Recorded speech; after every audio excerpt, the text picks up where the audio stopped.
The Kremlin viewed the central bank's currency reserves as a financial safety cushion that could be used to stabilize the economy and the ruble's exchange rate during times of crisis. Right now, the aggressor country's economy increasingly resembles a horse that's been run into the ground. Sanctions, the impact of strikes on oil refineries, a shortage of labor and technology, as well as a lack of investment. The Russian state has long been spending more than it earns. And without access to funds in foreign accounts, the budget deficit will only continue to grow. And if the European Union countries decide to approve a reparations loan for Ukraine, it will send a signal to Putin that Moscow will not win a war of attrition. If we make this decision regarding the assets, no one will be able to reverse it later.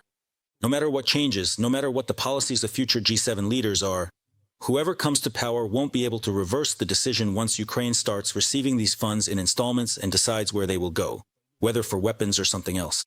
This is our political victory.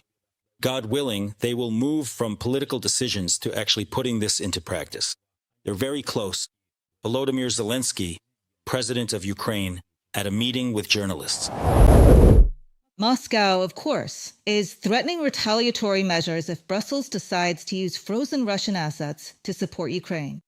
The Kremlin is promising lawsuits and the nationalization of Western companies that haven't managed to leave the Russian market in time. In practice, this kind of policy has already been implemented in Russia for quite some time. Large-scale nationalization began back in 2022. In reality, it's more like a typical redistribution of property in favor of Putin's inner circle. Formally, the decisions are processed through the courts. Any made-up pretext will do, and the verdict is ready. Confiscation without the right to appeal. More and more often, the reason for property seizure is a foreign passport or real estate abroad. And both foreign and Russian entrepreneurs who don't show complete loyalty to the Kremlin's policies are targeted.